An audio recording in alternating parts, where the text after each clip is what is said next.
morning, mangang punsiba ngasi jong taram na ukjari. Ado ngasi ju sida dum hawani ngarang night sida leibako. Ay ngarang night leibne je khoi babagi mamanaba ma sida staff oina leibako. Aduga leimine ne night to. Ay ju ngarang duty do. Mi mana hairak pai tare. Ado ngasi jo ma hairai. Asum haijalak pak ngasi ju mahut chu dum loksal lebako. Aduna ngasi jo ma leiri ngasi jo mu horeng leigi dune ngasi na leimine du sida daimo do. Aina ai kano blog to dum yawbo aduga leimine dune hore laaga yeminarje ai galim da thaudu wi. Ai ngasi si join khama metu.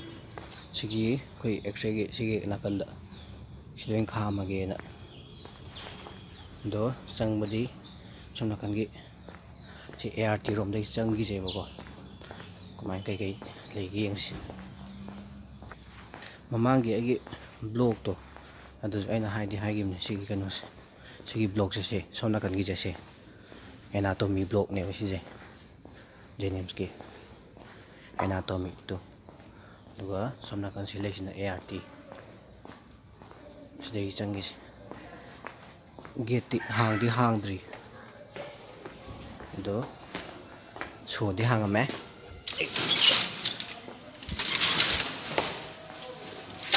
Jungtu asal nasi usi ne to sida usi asa om sieng tu somna kadai chang pune x-ray ta inyo ko sida mai mamme mai than da ne siude kapakke ngale duga sida RTC toilet leire duga sidagi kagargana sidagi tu ART rom dei changaga sidai kagargana blood bank ju ta yare sidagi tu blood bank ta yare sidagi sidai kaga blood bank ju ta ba ni siku dum siku na ward am leibako adu ju ta yare ICU ma siku na ICU ma lei adu ju ta yare sidai kaga aduga somda laga na khoi x-ray ki blood bank ke do somna kan dei cha ajai ba sidagi somdai cha ajai sumna straight ta adagi kana jida MS ki ure ji apa babagi mama na ba aina ma nai tam ne ma ju chakre ngana thaba ama leina ai thanta kai hore OPD ga si OPD timing ni na mi ji dong khat sin no male ai nei du OPD timing ni dum nei du ne ba hore dong dam bu ai yum dang tang di chati chau ni dai mo la kan da ando aina hai cái je ngasai na ju ki ribun sum taw bu sang pa sum na kan dei cha ko ai sum ta bu adu ju mar mak ta tor jarak ke bu ko mak su lo to ke mi am ta lak ta ni mar mak ta dai ju ha ga tor jarak ke na yemina se ma khata bu ke mati ote sum taw ke ai yau ta ngai halak ta ngai ri ba ko ai adai chat lage ko lage ai hairam dare hairam da ba di moi da na ta ba ko ai blog ta hai hok dre ba nang dre adum thawar dum la ai thenga nei ana ai yum yau ta ngai ri chak cha na bam ta to ge du gong hai ka tu ne ba yemina sile to chak cha ro ba ha sai kan kai ga sai ba irom ba ga ko buk ti to khamai ju cha le ni da ai gi cha ka chakre sile re es ai chak hi ami he yama kan lemal urama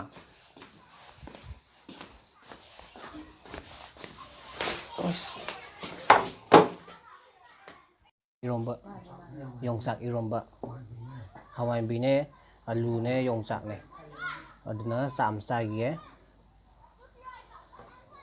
tu iromba tu hau tu mal hau bra hau tom ting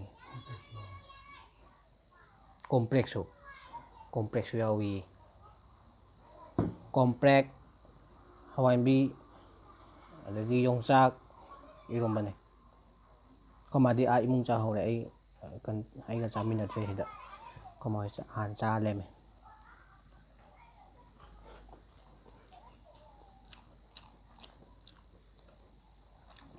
Hảo ấy.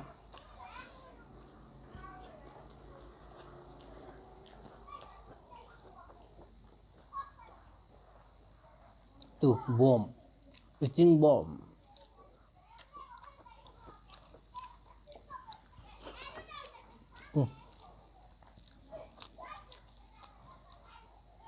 Cuộn là bấm tay om dầm em cần từ nhỉ.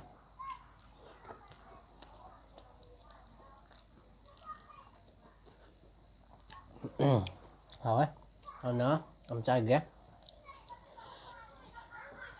Tuh, ngạ gì rồi, tuh ngạ cụt tuh. Anh ta chai ghé. Hꯧꯖꯤꯛ ꯑꯩꯅ ꯀꯣꯠꯅꯕ ꯌꯥꯎꯗꯦ ꯍꯥꯏꯕꯗꯣ ꯑꯩꯈꯣꯏ ꯄꯣꯠꯅ ꯁꯤ ꯍꯦꯛꯄꯤꯔꯛꯑꯦ ꯍꯪꯒꯥꯝ ꯑꯗꯒꯤ ꯑꯗꯣ two coat ꯌꯦꯡꯉꯨꯀꯣ ꯁꯤ ꯌꯥꯎꯕꯗꯩ ꯈꯔ ꯕꯤꯠ ꯈꯔ ꯌꯥꯎꯔꯛꯑꯦ ꯇꯨ ꯍꯪꯒꯥꯝ ꯃꯇꯣꯟ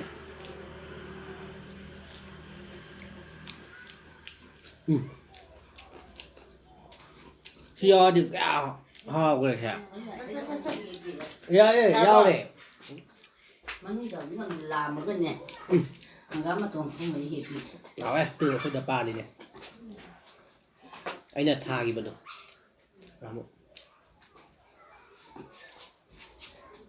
이샤나 타자라니 이샤 좀 짜자래 누나 많이 허우면 짜내는데 깨봐 뭐 깨봐 아버 깨봐 미기도 어디 탈로 야브라 해도 허우는 탈로니 그거 양 파자바 뭐 하네 아나 남자이게 감자음냐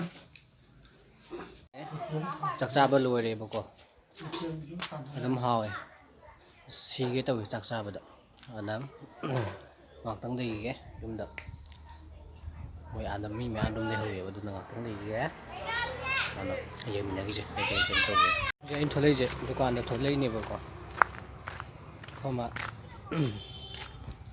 mà mama ma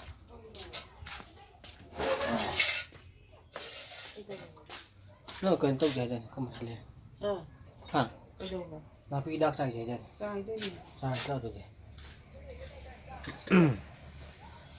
Buat lo mah kan itu lah mana sih. Sudah aku. Lão, ai không thì cái anh tôi lão. Có mấy con anh tôi bảo tụi ai không thì. Nó rồi sắm rồi đấy. Nó một trận rồi. Ai thôi lại. Có bà sẽ lên. Nó đâu kìa ai ở hay là gì rồi. Nó sai nó dùng tiêu rồi này vào được cái xem ăn chín mình kia đó. cái xem ăn chín mình kia đó. 시 요리에 다 하이브디 성기 상들 포르테이블 어홈 저래 먹어리 저도가 나뭐 식자 논이 이것도 신문에 살다가 이 디스포즈 하시다 하다가 이렇게 아도 버타 되게 사이드에 좀 레이브도 나오지 밋 농당 따따 그래 사이드기 런토게 또 성성도 레이브 아도 나이키 무슨 나이키 그노 그게 레이브 Leite Chawai Leite adagi Chawai da si yena taw mo khale re ba go do si je mache se la thangjan du deba ana horen thong mo gi da yeminarase so ke si loi lere horen chemba lora kan da mu ai hai rakhi thau kitang ngau du le ba go yam ngau bu da te kitang khone duga thau hai jan gre duga rồi mà chân cái này tôi nấu copy cái thì cũng sai cái tilo mà nào được cái này này chân nằm cái xinh cái super cháu ai này cái thì cái này thì ai cần tôi quên si u luôn si moro si hấp cái này si cái tang hấp cái này si jira cái tang hấp cái này si macan này có macan cái tang hấp cái này rồi cái si là si jo hấp tôi gọi yen 세가야 탐매봐 아나 하오라지 tilau chanam tilau ne chanam ne sing ngau gre bako ngau ri aduga kitang munju kitang ngau gre masu kitang olak di bako se ngau gi aduga tu ai ji jang thong gi ba udi uram ma kitang ni mamme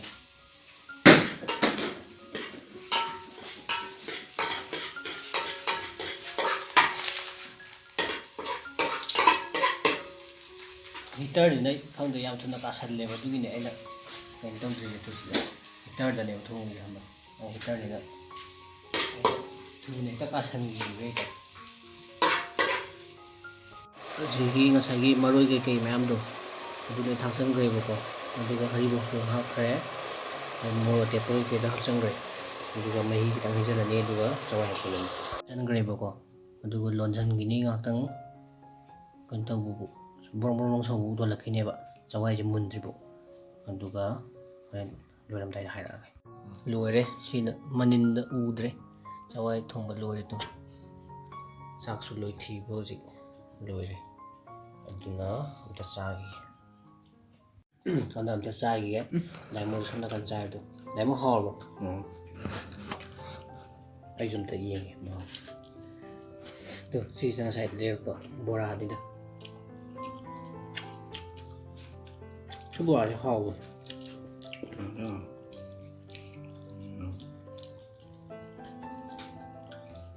Yun daw sa kaya si Bola. Yun daw sa kaya.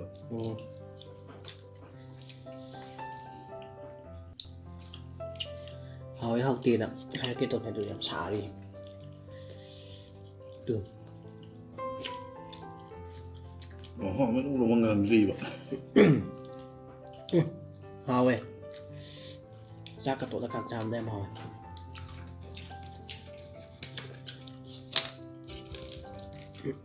Ano kasi hinjang chawai thongbase yam hawe ana amta saige ana chaksaba loire adum hawe hujiki do chawai thongba ai sanju thongba oiramina ko ana